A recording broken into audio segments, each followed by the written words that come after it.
جی ناظرین، بریک کے بعد آپ کو خوش آمدید کہتے ہیں. بات کر رہے ہیں افغانستان کی، جہاں طالبان نے ان افراد کے لیے، اس سٹاف کے لیے ہم معافی کا اعلان کیا ہے جو امریکی فوج کے انخلاء کے بعد ان کے ساتھ ہی امریکہ جانا چاہتے ہیں یا کسی اور ملک ہجرت کرنا چاہتے ہیں. یہ لوکل سٹاف ہے اور یہ حالیہ اطلاعات خود امریکی پریس یہ کہہ رہا ہے کہ گزشتہ دنوں طالبان کی جانب سے فتوحات کا جو سلسلہ ہے وہ بڑھ رہا ہے اور تقریباً 9 اضلاع پر گزشتہ ایک ہفتے میں قبضہ کیا گیا. اور اس طریقے سے ہم نے گزشتہ پروگرام میں بھی یہ کہا تھا کہ 72% جو علاقہ ہے وہ طالبان کے پہلے قبضے میں ہے. اور تمام پریس اس بات کا جو خدشہ ظاہر کر رہا ہے کہ جیسے ہی امریکنز نکلے تو طالبان بہت جلد کابل کے اوپر قبضہ کر لیں گے. جی یہی کیفیت ہے کہ اس وقت وہ بہیو کرنا شروع ہو گئے ہیں مکمل طور پہ as a government. As a government behave. اور ایز اے گورنمنٹ بہیو کرنا چاہیے عثمان صاحب. پہلی بات تو یہ ہے نا کہ جس وقت امریکہ نیگوشیٹ کر رہا تھا تو انہوں نے ہوا بھی نہیں لگنے دی افغان گورنمنٹ کی. وہ ایک کرسی مشکل کام تو نہیں تھا کہ اشرف غنی کی کرسی بھی رکھ لیتے، لیکن انہوں نے کہا کہ نہیں تمہاری کرسی نہیں ہے، کیونکہ طالبان جو نہیں مان رہے تو کہتے لڑائی ہماری تمہارے ساتھ ہے، تمہیں اشرف غنی کو تم لائے تم ختم. ہوا یہ ہے کہ جیسے ہی افغان چلے جانا شروع ہوئے، امریکنز بھاگنا شروع ہوئے، بڑی تیزی سے بھاگے، تو اس کے ساتھ ساتھ وہ لوگ جو کہ لوکل سٹاف ہوتا ہے. اچھا یہ سٹاف شروع ہوا تھا بہت عرصہ پہلے سے، یعنی یہ لوگ ٹرینڈ ہونا شروع ہوئے ہیں 1979 آنورڈ، کیونکہ جس وقت روس آیا ہے تو سارے امریکی، انگلینڈ کے دوسرے تیسرے سارے جو وہاں آنا شروع ہوئے تو لینگویج فرنکا اردو تھی، پشتو جاننے کے لیے، ترجمہ کرنے کے لیے، اور اس طرح کے فارسی کے لیے یہاں سے لوگ میں تھے. زیادہ تر لوگ افغان ہیں لیکن سیٹل ہیں کوئٹہ کے اندر، پشاور کے اندر اور اس طرح کے علاقوں کے اندر. یہ اب جب امریکہ وہاں آ گیا تھا تو یہ وہاں سیٹل ہو گئے تھے. یہ پھر آہستہ آہستہ آپ دیکھا ہوگا کہ بہت سارے آپ کو یورپ کے اندر افغانوں کی دکانیں ملیں گی، کاروبار ملے گا. یہ سارے یہ لوگ ہیں جو بیسیکلی مترجم تھے، پھر وہاں جا کے سیٹل ہو گئے.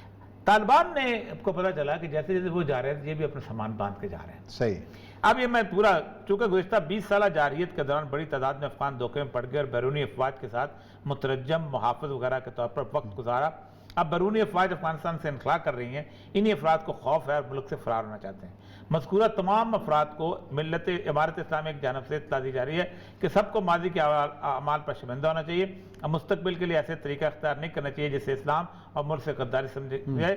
آپ کوئی ملک سے فرار نہ ہو. امارت اسلامیہ ان سے نہیں نپٹے گی بلکہ انہیں دعوت دیتی ہے کہ معمول کی زندگی کے لوٹ جائیں اور اپنے کسی پیشے سے میں اسپیشلسٹ ہیں اپنے ملک کی خدمت کریں. ہماری طرف سے انہیں کوئی خطرہ لاحق نہیں ہوگا. یہ ایک ایمنسٹی کی زبان ہے. دیکھیں آپ نے مار کھائی ہوئی ہے ان لوگوں سے. ان میں سے بہت سارے ایسے ہیں جو انٹیلیجنس کا کام کرتے تھے، اس کے باوجود بھی ایمنسٹی دے رہے ہیں. ایک تو یہ اہم ترین چیز ہے. دوسری اہم ترین چیز ہے عثمان صاحب کہ ارد گرد اس وقت بہت عجیب قسم کی کانفلکٹ بلٹ ہوا ہے. اس میں جو سب سے اہم ترین کانفلکٹ بلٹ ہوا ہے وہ ہے فرغانہ کے علاقے میں. فرغانہ وہ جگہ ہے جہاں سے بابر صاحب آئے تھے. آپ دیکھیں بابر چونکہ طاقتور قوم تھی، بابر نے اس پورے علاقے کے اندر مغلیہ اسٹیبلش کیا تھا. اتنے متعصب ہے پورا یورپ کہ فرغانہ کو 3 ملکوں میں تقسیم کیا انہوں نے. اچھا. اتنے سے علاقے کو تاجکستان، ازبکستان اور کرغزستان، تاکہ کہیں یہ ایک یونٹی رہے. پچھلے دنوں ان کی آپس میں لڑائی ہوئی ہے کرغزستان کی اور ازبکستان کی، بیچ میں تاجکستان بھی ہے. طالبان نے باقاعدہ سٹیٹمنٹ جاری کیا کہ ہم آپ کی صلح کرانے کو تیار ہیں اور ہمارا کچھ انفلوئنس بھی ہے اور آپ نہ لڑیں کیونکہ یہ پورے کے پورے کاز کو نقصان پہنچے گا. وہاں پر ایسیو کانفرنس کس لیے بلائی گئی تھی؟ ایسیو کانفرنس کا بنیادی مقصد یہ تھا کسی نہ کسی طریقے سے طالبان کی اس جیت کو منیمائز کیا جائے. کولاب میں امریکن فورس کو رکھا جائے یا دوشنبے میں رکھا جائے یا پھر اسلام آباد کے پاکستان میں کسی علاقے میں رکھا جائے، پریزنس رکھی جائے. پاکستان اس وقت ورسٹ کرائسس میں ہے ڈیسیژن میکنگ کی. اور بار بار ہم اس لیے کہہ رہے ہیں کہ اللہ کا واسطہ ہے ایک چھوٹا سا ڈیسیژن 20 سال ہمیں خون میں لہرا کے گیا تھا. ہمارا کوئی گھر سلامت نہیں رہا، ہمارا کوئی علاقہ سلامت نہیں رہا.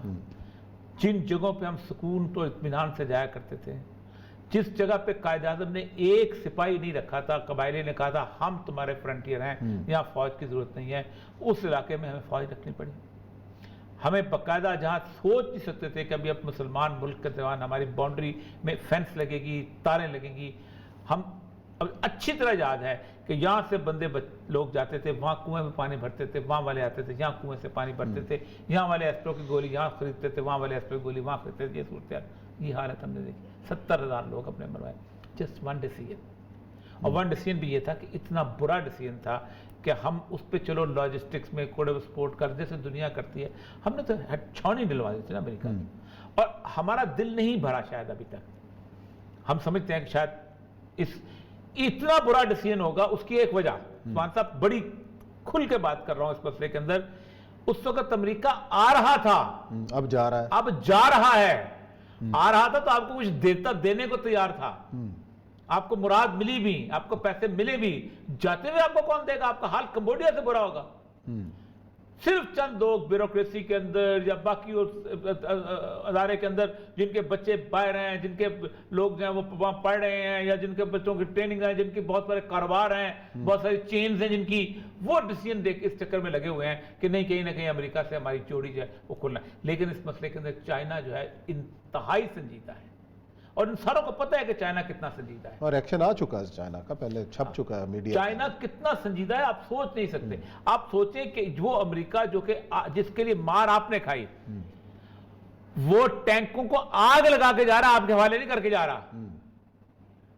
کل انہوں نے طالبان نے اپنی سائٹ کے اوپر ہنگوی ٹینک کے اوپر کھڑے تھے، جلے ہوئے ٹینک کے اوپر، اور انہوں نے لکھا ہوا تھا نیچے کہ ہم نے نہیں جلایا، بھاگنے والا جلا کے جا رہا ہے.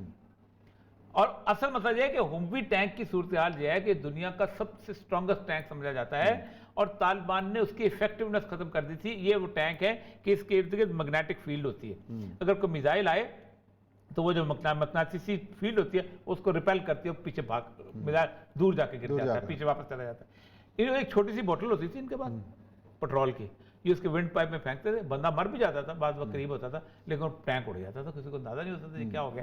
یہ ٹیکنالوجی کی ڈیفیٹ جو ہوئی ہے وہاں پر، اس کے باوجود بہت.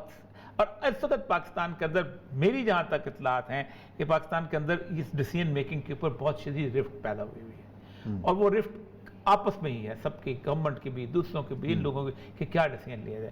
اس میں میرا عرض داشت ہے کہ پاکستان کو بیٹھ کے سوچیں.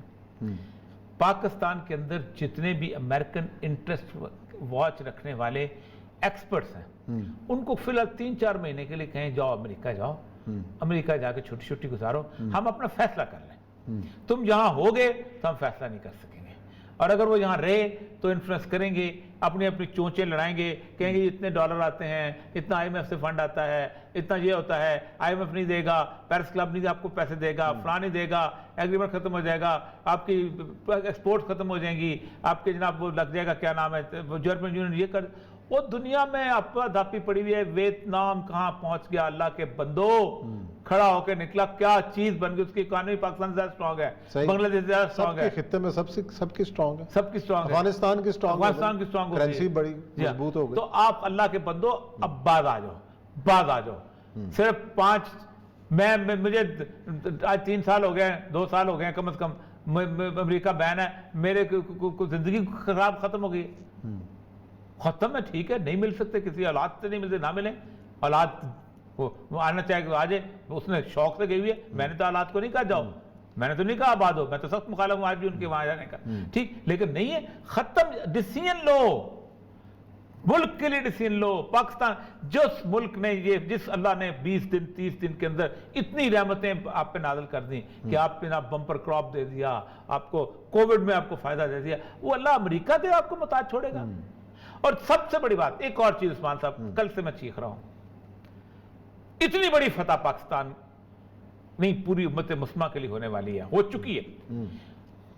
1400 سال کی تاریخ کے بعد، جنگ قادسیہ کے بعد سب سے بڑی فتح ہے جو طالبان کی ہوگی. امریکہ کی شکست، بلکہ 48 طاقت، کوئی ایک جشن نہیں منا رہا.